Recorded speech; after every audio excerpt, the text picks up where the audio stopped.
అందరికి కూడా ఈ యొక్క పేతురు రాసిన పత్రిక 2వ అధ్యాయం 1 పేతురు 2:9 మనం ఆరాధన కొరకు ఈ వచనాన్ని చదువుకొని మనం ఆరాధన చేస్తాం. అందరం కూడా చదువుతాం. అయితే మీరు చీకటిలో నుండి ఆశ్చర్యకరమైన తన వెలుగులోనికి మిమ్మల్ని పిలిచిన వారి గుణాతిశయములను ప్రచురం చేయ నిమిత్తము ఏర్పరచబడిన వంశమును, రాజులైన యాజక సమూహమును, పరిశుద్ధ జనమును, దేవుని సొత్తైన ప్రజలనై ఉన్నారు. దేవుడి వాక్యాన్ని దీవించి మనకు సహాయం చేయను కాక ప్రార్థన చేస్తాం. ప్రేమగల తండ్రి, కృప కలిగిన దేవ, ఇంతవరకు మరి మాపై అనుగ్రహించిన ఈ యొక్క మా నోళ్లతో నిన్ను స్తుతించడానికి, నీ యొక్క ఆరాధించడానికి పాటల ద్వారా సంఘముగా నీ సన్నిధిలో చేసిన సహాయం కొరకు వందనాలు. మరి 1 పేతురు 2వ అధ్యాయం 9వ వచనము జ్ఞాపకం చేసుకో తండ్రి. మీరు మాకు నీ మాటలు మనకు వినిపించండి. నిష్ప్రయ దాసునన్ను జ్ఞాపకం చేసుకో తండ్రి. నీ యొక్క శిలువ రక్తంతో కడిగి శుద్ధీకరించండి నాయనా. నీ మాటలు మాకు దయచేయండి నాయనా. మరి అయినా మీరు మాట్లాడితేనే వింటాం తండ్రి. మేము మనుషులము, బలహీనులము తండ్రి, కొరతలు కలిగిన వారము తండ్రి. ఈ సహాయం కోరుకుంటున్నాను. మీరే సహాయం చేసి మనోళ్ళు కాకండి. మా యొక్క సమస్తాన్ని మీ చేతులకు అప్పగిస్తూ వచ్చిన బిడ్డలందరినీ కొరకు వందనాలు. ఇది దేవుని సన్నిధి అని భయభక్తి కలిగి ప్రతి ఒక్కరికి కూడా ఆత్మతో సత్యముతో నిన్ను ఆరాధించి మహింపరచడానికి నాకు మాకు కూడా సహాయం చేయమని యేసు నామమున స్తోత్రములతో సమర్పించడిగి వేడుకొనుచున్నాము తండ్రి. ఆమేన్. బైబిల్ పల్లవి పాడదాం అందరూ. బలె బలె మాట బంగారు మాట, బలె బలె మాట బంగారు మాట, బైబిల్లో మాట యేసు మాట. బలె బలె మాట బంగారు మాట, బైబిల్లో మాట యేసు మాట. నా జీవితాన నీ జీవితాన అరువని మాట యేసు మాట. నా జీవితాన నీ జీవితాన అరువని మాట యేసు మాట. బలె బలె మాట బంగారు మాట, బైబిల్లో మాట యేసు మాట. యేసు మాట, యేసు మాట. ఎవరి మాట? యేసు మాట. మంచి మాట. కాబట్టి ఈ మాటను, అందుకే బైబిల్ ఉన్నవారు ప్రతి ఒక్కరికి బైబిల్ ఉండాలండి. ఏముండాలి? పరిశుద్ధ గ్రంథం ఉండాలి. ఫుల్ బైబిల్ ఉండాలి. పాత నిబంధన, కొత్త నిబంధన. విమోది గారు ఉంది ఒక ఆయన పాట పాడుతున్న దైవ సేవకులు, బైబిల్ కూడా ఫుల్ బైబిల్ ఉన్నోళ్ళే లేపమనేవాళ్ళు. కొంతమంది పాటల పుస్తకాలు లేపుతారు, బైబిల్ లేనివాళ్ళు. బైబిల్ నీకు ఇంట్లో ఉంటే నీకు ఆశీర్వాదం కదా, మరి బైబిల్ లేకుండా ఎలాగా? అందుకే కొంతమంది బ్రదర్ అగస్టిన్ గారు ఏం చెప్పారంటే, కొంతమంది బైబిల్ పల్లవి అంటే ఇలా లేపరంట, ఇలా పెడతారు. ఇలా పెడితే అర్థమైంది తెలుసా అండి? ఇలా పెడితే నువ్వు నాకంటే తక్కువని అర్థం. ఈ హెడ్ ఉంది కదా, హెడ్ కంటే తక్కువ పెడితే తక్కువ అని అర్థం. పోనీ ఇలా పెట్టావు అనుకో, నువ్వు నేను సమానమని అర్థం.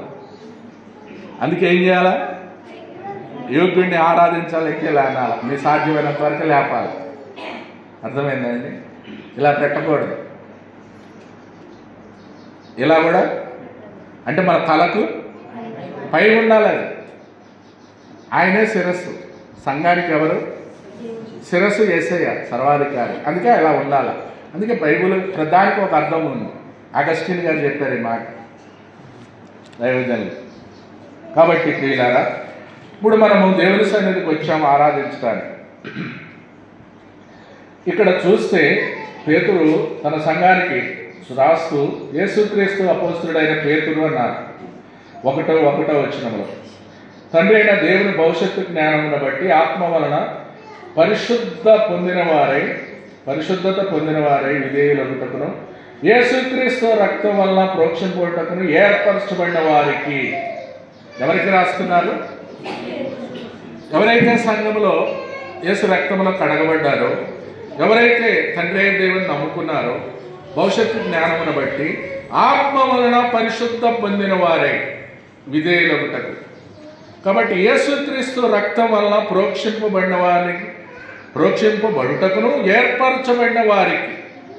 ఇక అక్కడ కింద రాశారు, చాలా ఉన్నాయి. పొంతు, గలతీయ, కప్పదోకియా, ఆసియా, మరి దేశాలు అన్నింటిలో చదివి అందరికీ రాస్తున్నాడు.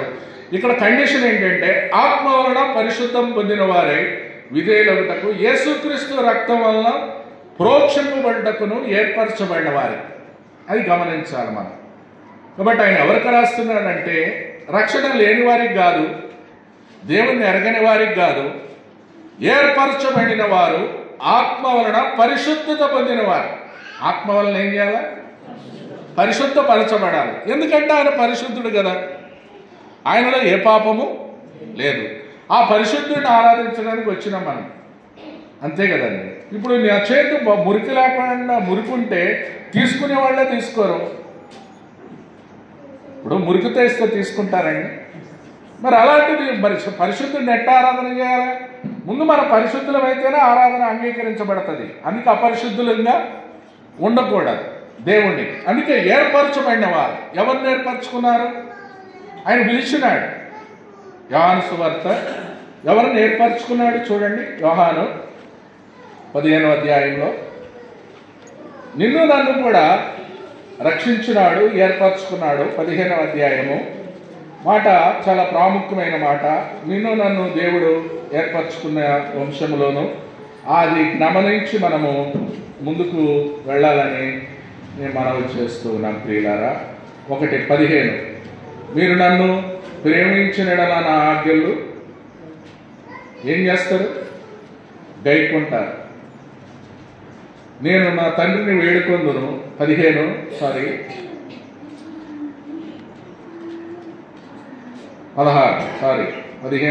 నేను చదువుతాను. లేకపోతే మీరు నన్ను ఏర్పరచుకొనలేదు, మీరు నా పేరిట తండ్రిని ఏమడుగుదురో అది ఆయన మీకు అనుగ్రహించినట్లు మీరు వెళ్ళి ఫలించుటకు మీ ఫలము నిలిచుటకు నేను మిమ్మల్ని ఏర్పరచుకొని, అది ఆయన మనల్ని ఏర్పరచుకొని మళ్ళీ నియమించినాడు ఆయనే. కాబట్టి మనం ఏమీ ఏర్పరచుకోలేదు. అందుకే ఏర్పరచబడిన వంశంలో మనల్ని చేశాడు. ఆ జ్ఞాన పరిశుద్ధుడు, ఆయనలో ఉన్న పాపము లేనివాడు. ఇలాంటి లక్షణాలు కలిగిన దేవుణ్ణి బట్టి 9వ వచనంలో చూస్తారు. మనం ఎలాంటి వారని ఇక్కడ చెప్తుంది. ఇది మనం ఎలాంటి వారం అంటే, అయితే మీరు చీకటిలో నుండి, మనం ఎలాగున్నాం? చీకట్లో ఉన్నాం. అయితే చీకట్లో నుండి ఆశ్చర్యకరమైన తన వెలుగులోనికి మళ్ళీ పిలిచినాడు. ఆశ్చర్యకరమైన తన వెలుగు, మామూలు వెలుగు కాదు. ఆయన వెలుగును మనం చూసి బతకలే. ఆది యందు దేవుడు సృష్టి చేసినప్పుడు వెలుగు కమ్మని కలగగా వెలుగు కలిగింది. 1వ అధ్యాయం. వెలుగును ఆయన సృజించాడు. అందుకే ఆ వెలుగును మనము కూడా చూడండి, ఆ వెలుగులో ఉన్న ప్రకారం మనం కూడా, అయితే మీరు చీకట్లో నుండి ఆశ్చర్యకరమైన తన వెలుగులోనికి మిమ్మల్ని పిలిచిన వాని గుణాతిశయాలు ఏం చేయాలి?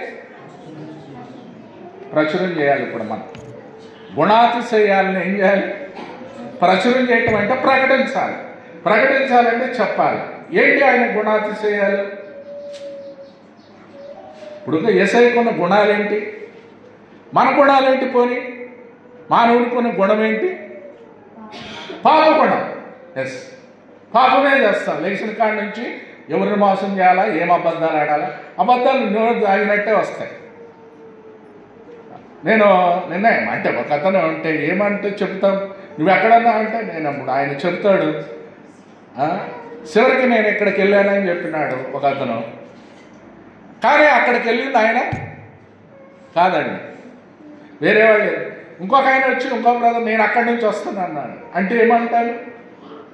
ఆయన ఎక్కడ లేడు, అక్కడ లేడు, ఇక్కడ అంటే అర్థం ఏంటి? నువ్వెవరిని మోసం చేస్తున్నట్ట. ఇప్పుడు నీకు నువ్వే మోసం చేసుకుంటున్నట్టు. ఎందుకు అవసరమైనది అబద్ధం ఆడవలసిన అవసరము? అబద్ధాలు ఎందుకు ఆడాలి? అబద్ధకులు అందరూ అగ్నిగుండాల్లో పడతారని ఉంది. ఎవరు పడతారు అగ్నిగుండంలో? పిరికివారు పడతారు, అవిశ్వాసులు పడతారు, అసహ్యులు పడతారు, నరహంతకులు పడతారు, విగ్రహారాధికులు పడతారు, మాంత్రికులు పడతారు, అబద్ధికులు కూడా. ఆ లిస్టులో 8 మంది ఉన్నారు. ఆ లిస్టులో ఉన్న వాళ్ళందరూ పరలోక రాజ్యానికి వారసులు కాదు. అర్థమైందా? ఏ లిస్టు? ప్రకటన గ్రంథం 21. వెలుగులో నడిచే వాళ్ళకి లక్షణాలు ఉంటాయి, అబద్ధాలు ఆడకూడదు. 21:8 పిరికివారుడు, అవిశ్వాసులు, అసహ్యులు, నరహంతకులు, వ్యభిచారులు, మాంత్రికులు, విగ్రహారాధికులు, అబద్ధికులందరూ అగ్ని గంధకములతో మండు గుండములలో పొందుదురు. అదేం మరణం? 2 మరణాలు. అందుకే ఇవి మన గుణాలు. ఇవన్నీ ఇప్పుడు ప్రభు గుణాలు అన్నాను కదా ఇందాక నేను. ఇవన్నీ మనకు వచ్చాయి. మన లక్షణాలు అన్నీ ఏంటి? అబద్ధాలు, విగ్రహాలు పూజ చేయటం, లేచిన కాడ మాంత్రికులు అన్నీ నమ్ముతారు. ఎవరన్నా వచ్చిందంటే సోచి చెప్పేది, కుడి చేతిలో ధనగీతలు ఉంటాయంట, ఎడమ చేతిలో లైఫ్ ఉంటుందంట. ఏముంటాయి? చెయ్యెత్తారు చెప్పమని. మంత్రాలకే చింతకాయలు రాలని లోకంలోనే సామెత ఉంది. మాంత్రికుల దగ్గరికి వెళ్తాం, ఇల్లు కడితే అన్నీ చూపిస్తారు, అన్నీ చేస్తారు. చచ్చిపోతే మంటేస్తారు, అడబొమ్మ పెడతారు, కదా అక్కడ లైట్ పెడతారు, అన్నీ చేసుకుంటే అన్నీ చేసుకుంటే ఏం చేస్తుంది? ఏం తేడా ఉన్నట్టు, ఏమున్నట్టు నాకు అర్థం కావట్లేదు. ఎన్నారో చేంజ్ రావాలి కదా. అందుకే ప్రకాష్ గంటలన్నీ మనం చనిపోయినారు. అని చనిపోయినప్పుడు నా సమాధి మీద ఎవరైనా ఇదే ఆఖరి మీటింగ్ ఎప్పుడు వాళ్ళ తల్లిని తీసుకువెళ్ళేటప్పుడు చెప్పిండు ఆయన. నా తల్లిని తీసుకెళ్ళేటప్పుడు ఇదే ఆఖరి మీటింగ్, మళ్ళీ ఇంక వేరే మీటింగ్లు ఏమి ఉండవు, వేరే మీటింగ్లు ఏమి ఉండవు.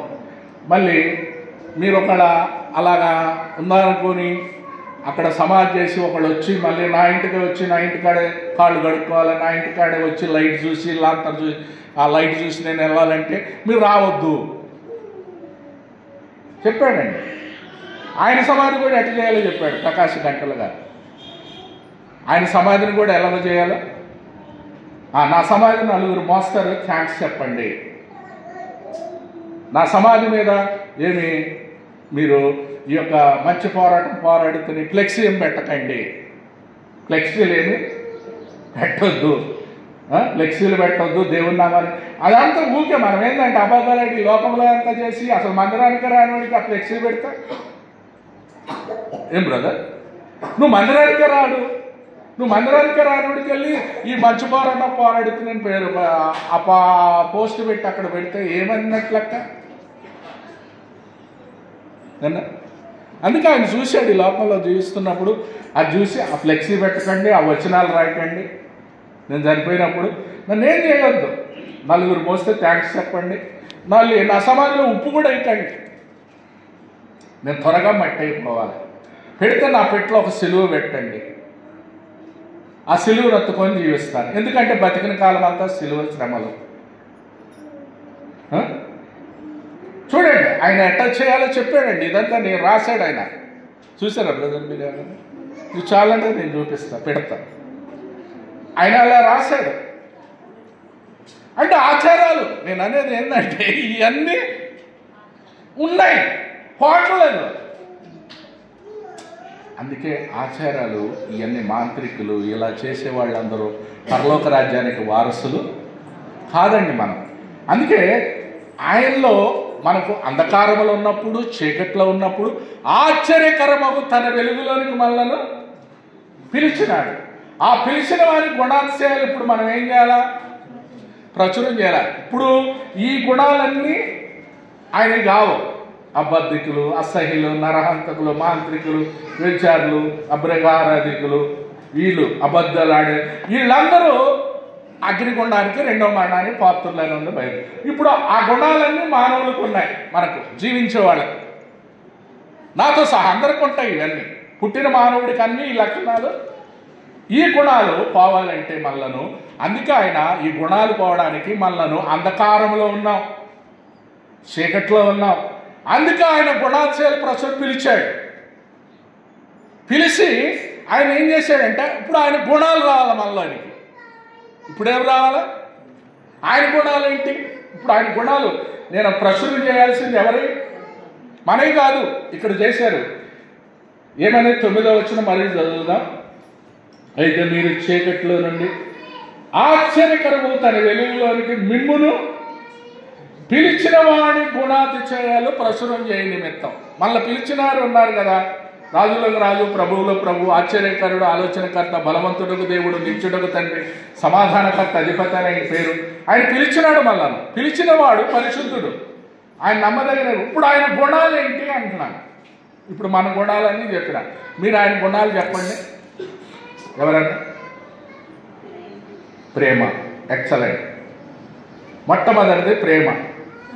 యేసయ్య = ప్రేమ, సంతోషము, సమాధానం, దీర్ఘశాంతం, దయాళత్వం, మంచితనం, సాత్వికం, ఆశానికం, ఇవన్నీ న్యాయవంతుడు. ఆయనలో ఉన్నాయి. న్యాయం చేస్తాడు, అన్యాయం ఎవరికి? ఆయన పక్షపాతం లేనివాడు, ఆయన పరిశుద్ధుడు. ఇది చాలా ఇప్పుడు మనకు తెలిసినవన్నీ. ఈ గుణాలన్నీ ఆయనలో ప్రచురము. మనం ఏం చేయాలి ఇప్పుడు? ప్రభువా, నేను అంధకారంలో చీకట్లో ఉన్నాను, నువ్వు ఆశ్చర్యకరమైన నీ వెలుగులోనికి నన్ను పిలిచినావు, నీ గుణాల కొరకు నేనేం చెల్లించాలి? అంతే కదా. నా యొక్క అవిశ్వాసాన్ని తీసివేసినావు, విశ్వాసం ఇచ్చావు. నేను అంధకారం చీకటి తీసేసినావు, వెలుగునిచ్చినావు. నాలో ప్రేమ లేదు, ప్రేమనిచ్చినావు. అంతే కదా. మరి వీటన్నిటిని ఇచ్చినందుకు నీకేం చెల్లించాలి? అది ఆరాధన అంటే. మనకు కలిగిన ఇవన్నీ కాదు, ప్రభువు మనకు చేసింది. నీకు ఏదైతే చేశాడో నువ్వు ప్రభువుకి చెప్పే ఆరాధన ఇది, అదే చెప్పాలి. ఇంక వేరే ఏది? మన ఆండ్రూస్ అంకుల్ అంట, ఆ సబ్బాదు నుంచి ఈ సబ్బాదా కాపాడినావు నాయన, నా గొర్రెను కాపాడినావు, నా బర్రెను కాపాడినావు, ఇదేది చెప్పొద్దు అంటాడు అంకుల్. ఈ కాదు చెప్పాల్సింది ఆరాధనలు. ఏం చెప్పాలా? ఆయన గుణాలు, ఆయన ప్రేమ. యేసయ్య = ఇప్పుడు ఆయన గుణాలు చెప్పారు మీరే. ఆ గుణాలన్నీ ఏం చేయాలి ఇప్పుడు? ప్రేమ అంటే ఏంటి? ఇందాక పాడినావు, ఓ ప్రేమ గల యేసు నన్ను నువ్వు ప్రేమించినావు. ఎంతవరకు ప్రేమించినావు? ప్రాణము పెట్టినావు నా కొరకు. నీ ప్రేమ, కలువరి ప్రేమ కొరకు నేనేమివ్వాల తండ్రి? ఆ కలువరి సిలువలో నా కొరకు దేవాది దేవుడు అయి ఉండి నరవతారికి గొర్రెపిల్లకి లోకానికి వచ్చి వధించబడి నీ కలువరి ప్రేమ కొరకు నేనేమి చెల్లించాలి తండ్రి? నీకు వందనాలు. ఆ ప్రేమ కొరకు నేనేమి చెల్లించలేను, నా జీవితాంతం చెల్లించిన రుణస్థుడని ప్రేమ కొరకు ఆరాధించాలి. విశ్వాసం ఇవన్నీ ఎందుకంటే, విశ్వాసం అంటే చూసి నమ్మేది కాదు, ఆయన గుణాలు. విశ్వాసం అంటే చూడక నమ్మేది, అంటే కంటికి కనబడనివి, అదృశ్యమైనవి ఉన్నవనుటకు రుజువైంది, అది విశ్వాసం. కాబట్టి ప్రియులారా, అలాంటి విశ్వాసం మనము ఇప్పుడు చూసి నమ్మేదండి. టెస్టులు చేస్తారు, ల్యాబుల్లో పరీక్ష చేస్తారు. ఇప్పుడు మనకు జబ్బు వచ్చిందనుకోండి, ల్యాబ్కి వెళ్తాం, ఆ టెస్ట్ చేసి ఇదైతేనే నమ్ముతారు. ఇది ల్యాబుల్లో టెస్టులు చేసి నమ్మేది మనం చేసేది. కానీ విశ్వాసం అది కాదండి. అందుకే తోమా ఉన్నాడు. ఆ తోమా ఏం చేశాడు? ఆయనతో తిరిగిన వాడే. మనం అందరం అనుకోవటానికి వీల్లేదండి. నేను అందుకే అంటున్నాను, మనం యేసయ్యను నమ్ముకున్నంత మాత్రం నేను దోతలం కాలేదు. ఏమి? యేసయ్యను నమ్మితేనంట ఇప్పుడు మార్చబడుతుంటాం, ఆ విశ్వాసాలు అభివృద్ధి చెందుతుంటాం. పాపాలు ఏమవుతాయి అంటే తగ్గుతుంటాయి. పాపాలు రోజుకి ఇదివరకు 100 చేసామనుకో 90 అవుతుంది, 1 సంవత్సరం తర్వాత 80, తర్వాత అట్లా అంటే 1/1 రిడ్యూస్ అవుతూ తగ్గుతే తప్ప పోవండి. ఆయన రూపం మళ్ళీ ఏర్పడే వరకు ఆయనకు ప్రసవ వేదన మరలా కలుగుతుందని. అందుకే ఆ రూపం, యేసయ్య రూపం ఏంటంటే ప్రేమ, విశ్వాసం, నిరీక్షణ కూడా. నిరీక్షణ ఎందుకు? క్రైస్తవ జీవితానికి ఉన్నదే హోపే నిరీక్షణ మనకు. ఈ నిరీక్షణ జీవముతో కూడిన నిరీక్షణ, అక్షయమైనది, నిర్మలమైనది, వాడబారినైన స్వాస్థ్యాన్ని మనకైనా. చూడండి, ఏ నిరీక్షణ అంటారు? అది ఈ పేతుల్లోనే ఉంటుంది. 1వ అధ్యాయం 3వ వచనం చూడండి. మన ప్రభు అయిన యేసుక్రీస్తు తండ్రి అయిన దేవుడు స్తుతింపబడును గాక. మృతులలో నుండి యేసుక్రీస్తు తిరిగి లేచుట వలన జీవముతో కూడిన నిరీక్షణ మనకు కలుగునట్లు. ఏం కలిగింది? ఆయనకి జీవం ఉంది, లైఫ్. ఆయన లేచాడు కదా, మరణించి సమాధి చేయబడి తిరిగి ముచ్చింజడే 3వ దినాలు లేచి ఆయన లేచాడు జీవాన్ని. అందుకే ఆ విజయాన్ని మనము జీవంతో కూడిన నిరీక్షణ మనకు కలిగినట్లు అక్షయమైనది, నిర్మలమైనది, వాడబారినైన స్వాస్థ్యాన్ని మనకు కలుగునట్లు ఆయన తన విశేష కనికరము చొప్పున మనలను మరలా, అది 2వ జన్మ, మరలా జన్మింపజేశాడు. మొదటి జన్మలో వచ్చాం, తల్లి గర్భంలో అంధకారంలో పుట్టినాం, పాపంలో పుట్టినాం. మొదటి జన్మలో ఆ తల్లి గర్భంలో వచ్చిన వారందరూ పాపులే, నువ్వైనా నేనైనా. కాబట్టి అంధకారంలో ఉన్నాం. ఇప్పుడు ఇలా జీవముతో కూడిన నిరీక్షణ ఎప్పుడైతే అక్షయమైన, నిర్మలమైన, వాడబారిన స్వాస్థ్యాన్ని నమ్మినామో 2వ జన్మ వచ్చింది మనకు. ఆ 2వ జన్మే నూతన జన్మ అనుభవం. ఈ అనుభవంతో మనం ప్రభువుని విశ్వసించిన హృదయంలో రోమా 5:1 ప్రకారం కాబట్టి విశ్వాస మూలమున నీతిమంతులంగా తీర్చబడ్డాం కృపచేత. ఇది మనం ఏమి ఖర్చు చేయలేదండి. విశ్వాసము ద్వారా ఎప్పుడైతే విశ్వసించామో సమాధానం వచ్చింది. ఇప్పుడు దాకా అంధకారంలో పీస్ లేదు, పీస్ ఇచ్చాడు. అందుకే ఆయన గుణగానాలు ప్రాణం పెట్టాడు ప్రేమ ద్వారా.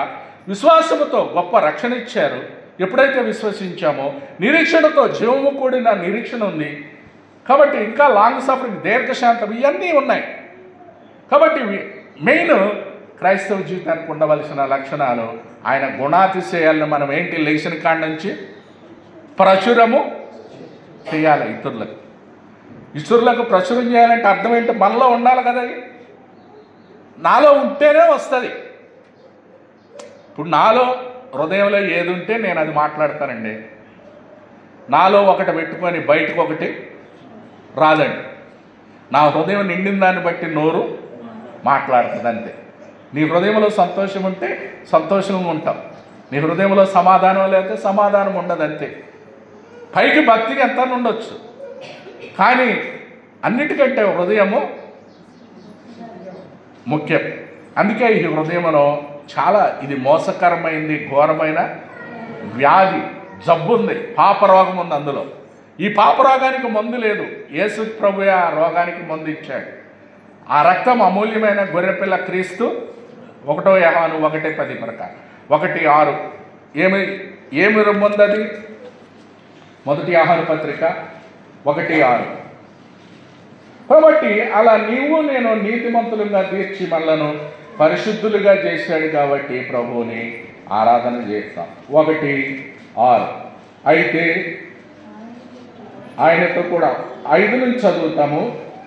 మేము ఆయన వల్ల విని మీకు ప్రకటించి వర్తమానమేనగా దేవుడు గాడ్ ఈజ్ లైట్. ఇప్పుడు అంధకారాన్ని తీసివేసి మనకేమి ఇచ్చాడు? వెలుగునిచ్చాడు. అందుకు వందనాలు ప్రభా, నీ వెలుగును నాకు ఇచ్చావు, స్తోత్రములు. ఆ వెలుగు ద్వారా నన్ను నడిపిస్తున్నావు, వందనాలు. ఆయన చేయడం ఎంత మాత్రమును లేదు. ఆయనతో కూడా సహవాసం గలవారమని చెప్పుకొని చీకటిలో నడిచిన అబద్ధమాడుచు సత్యమును చూడండి, సత్యమును జరిగింపుకుందాము చీకటిలో నడిస్తే. అయితే ఆయన వెలుగులో ఉన్న ప్రకారం మనము వెలుగులో నడిచినడలా మనము అన్యోన్య సహవాసం గలవారమై ఉందము. అప్పుడు ఆయన కుమారుడైన యేసు రక్తము ప్రతి పాపము నుండి మళ్ళీ పవిత్రులుగా, అది యేసు రక్తముల ద్వారా మనం పవిత్రులమైన ఈ పాపాత్ములు చీకట్లో ఉన్న ఎప్పుడైతే జీవంతో కూడిన నిరీక్షణ ఇచ్చాడో యేసు రక్తము ప్రతి పాపము నుండి మనలను పవిత్రులు చేసి అలా ఉంచారండి. ఆ పాపాన్ని కప్పేశాడు. అంటే ఇప్పుడు ఇది ఎలా ఉందండి బైబిల్ కవరు అన్న? దీన్ని ఇలా పెట్టాం బ్రదర్. ఆండ్రూస్ అంకుల్ చూపించాడు ఇట్టే ఒకసారి. VBSలో. అంటే ఇది కనబడుతుందా మీకు?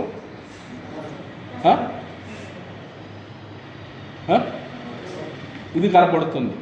అంటే ఏంటి? తెల్లగుంది. కానీ లోనిది ఇప్పుడు బయటికి తీసేట్టుంది, నల్లగే ఉంది ఇది. అంటే లోనేమి ఈ కలరే మారలా ఇది. అంటే ఏంటి? దాన్ని కప్పాడు. ఆయన ప్రేమ ద్వారా ఆయన మనలను తన అరిచేతుల్లో కప్పెట్టి ఉంచుతున్నాడు. కానీ లోనంతా నల్లపే ఉంది, చీకటే ఉంటుంది. ఆ చీకటి పోవటానికి ప్రయాస ఇదంతా. ఆ ప్రేమ, ఆ గుణాతిశయాలన్నీ మనలోనికి రావాలి. ఒకటన్నా రావాలి. ఏమన్నా? ఇప్పుడు నువ్వు రక్షించబడి ఎన్నాళ్ళైందో నాకు తెలియదు, కానీ ప్రియమైన సహోదరి సహోదరుడా, రక్షించబడ్డాక నీ జీవితంలో ఏం మార్పు కలిగిందో ఒకటి చెప్పగలరా మీరు? ఒక్కటి, నాలో ఈ మార్పు కలిగింది, నాలో ఈ లక్షణం ఉంది, నాలో ఇది ఉంది, ఆయన గుణాతిశయాలు నాకు ఇది వచ్చినది అని ఏం చెప్పగలం? ఒకటి. బ్రదర్స్ చెప్పండి, అప్పుడు సిస్టర్స్ చెప్పండి. మీకేం కలిగిందండి? ఇప్పుడు ఆయన గుణాతిశయాలు ప్రచురం చేయాలంటున్నామన్నా, ఆ గుణాలంటే తెలియాలి కదా నీకు. ఏమొచ్చినాయి? ఏం బ్రదర్ చెప్పండి ఒకటన్నా. పోనీ మీరు చెప్పండి అమ్మా, ఏమొచ్చినాయి? Very good. మనశ్శాంతి, పీస్ వచ్చింది, సమాధానం వచ్చింది, మంచిదని. మీకు చెప్పండి అమ్మ. అంటే ఇదివరకు మనశ్శాంతి లేదు, సమాధానం. ఎక్కడ వాక్యానుసారం రోమా 5:1 చదవండి అన్న చెప్పింది. అంటే ఎట్టొస్తాయి ఇవన్నీ? రోమీయులకు రాసిన పత్రిక 5:1.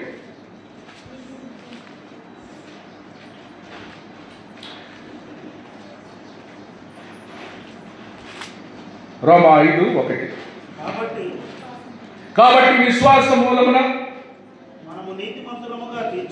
మనము నీతిమంతులుగా తీర్చబడి మన ప్రభువైన యేసుక్రీస్తు ద్వారా దేవునితో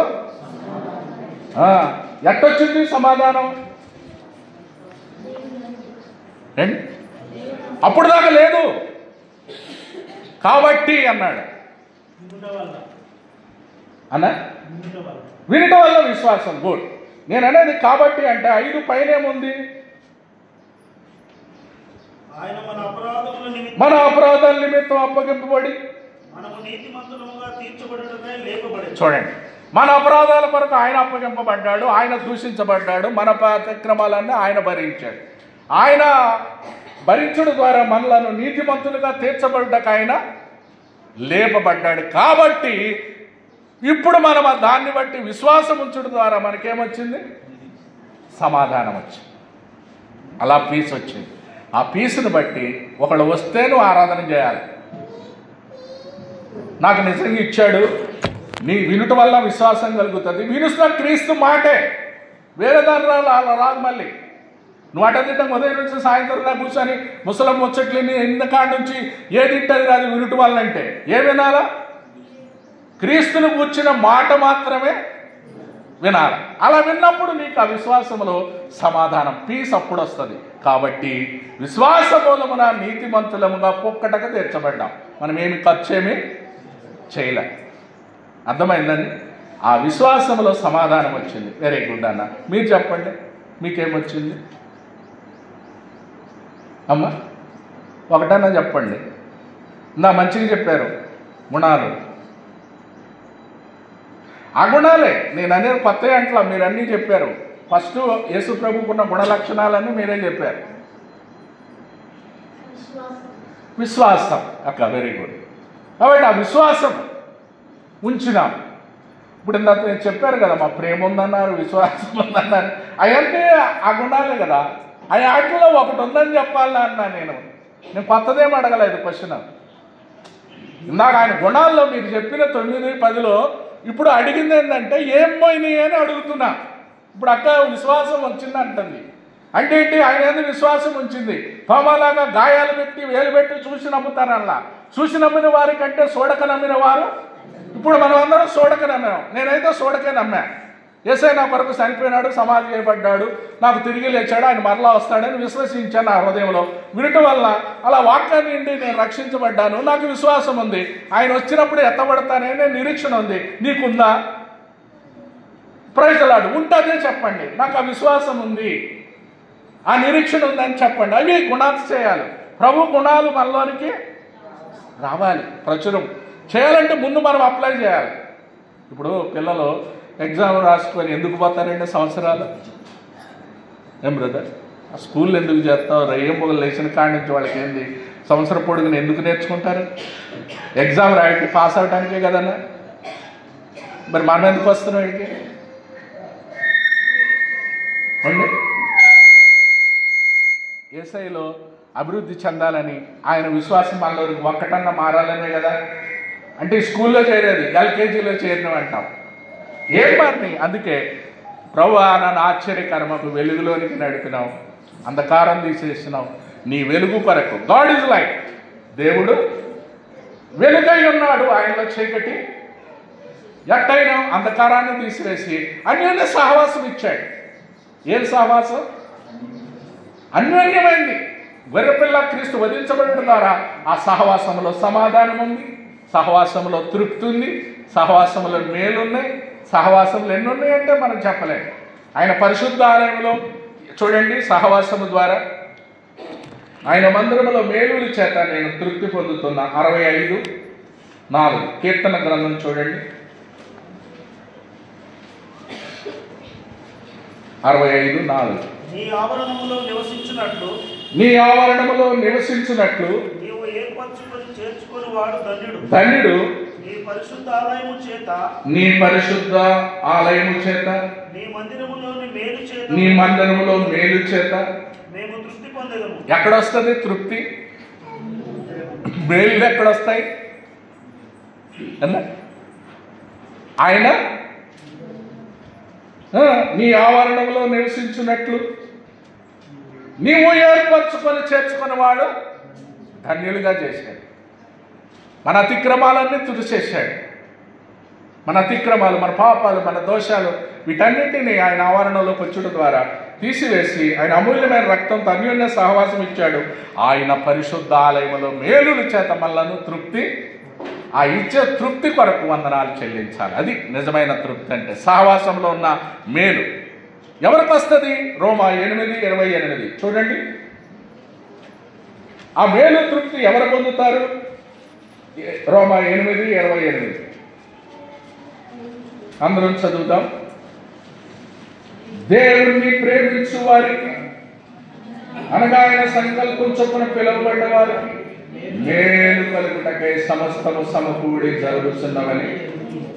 మేలు కలుగుటకై దేవుడు సమస్తమును సమకూర్చి జరిగించుచున్నాడు. ఏం చేస్తున్నాడు? ఆ మేలు పొందాలంటే ఎవరికి వస్తుంది? ఆ మేలు అంటే దేవుణ్ణి ప్రేమించు వారికి. అది కండిషన్. ఎవరికి? దేవునిని. రోమా 8:28 ఏమన్నాడు? దేవుణ్ణి ప్రేమించు వారికి అని ఉంది. మేలు కలుగుటకే సమస్తము. ఇప్పుడు ఆ మేలు కలగాలంటే నేనేం చేయాలి? దేవుణ్ణి అన్నా ఏం చేయాలి? ప్రచురం చేయాలక్క. ప్రచురం చేయాలంటే మనలో రావాల్సింది ఏంటి? దేవుని ప్రేమ రావాలి. అక్కడ అన్నాడు కదా, దేవుణ్ణి ప్రేమించు వారికి. రోమా 8:28 ఏముంది? దేవుణ్ణి ప్రేమించు వారికి ఆయన దయా సంకల్పం చొప్పున మేలు కలుగుతాకే సమస్తము మనకు జరిగే అన్ని సమస్తానికి మేలు కలుగుతా జరుగుతున్నాయి. ఎందుకు? ఎప్పుడు జరుగుతాయి సమస్తం మేలంటే? నువ్వు దేవుణ్ణి, కండిషన్ అది. ఆ వాగ్దానం నెరవేరాలంటే నువ్వు దేవుణ్ణి ప్రేమించాలి. ఆయన గుణంలో మొదటి మెట్టు ప్రేమే.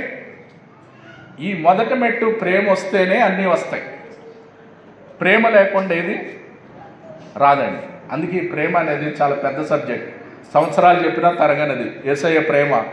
అందుకే ఆ ప్రేమ ఆయన మనం అద్భుతంలో వర్ణించలేము. కాబట్టి ప్రియులారా, మొట్టమొదట ప్రభువా నాకు అంధకారాన్ని తీసేసి వెలుగునిచ్చినావు. ఇప్పుడు గుడ్డివారు ఉన్నారు అన్నా, ఎలాంటి వారు చూడండి, అది చదివి మనం ఆరాధన చేద్దాం. మత్తయి సువార్త 9వ అధ్యాయము 32.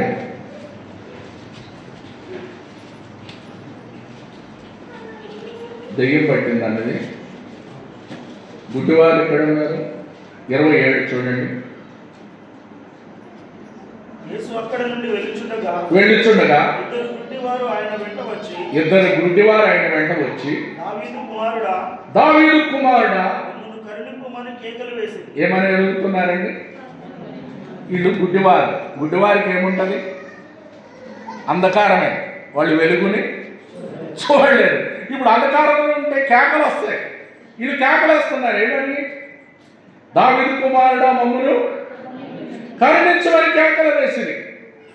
ఆయన ఇంట ప్రవేశించిన తరువాత ఆ గుడ్డివారు ఆయన వద్దకు వచ్చింది. యేసు, నేను ఇది చేయగలనని మీరు నమ్ముచున్నారని వారిని అడుగగా వారు నమ్ముచున్నాము ప్రభువా అని ఆయనతో. అంటే ఇప్పుడు నమ్మినాక వచ్చిందా సూపు, నమ్మకం ముందు వచ్చిందా? నమ్మకం అంటే ఫెయిత్, విశ్వాసం ఉంచడం. ఇప్పుడు గుడ్డివారికి సూపు ఎప్పుడు వచ్చింది? ఆయన అందుకే మరి మీరు నమ్ముచున్నారా అన్నాడు. నమ్ముచున్నా ప్రభు అన్నారు.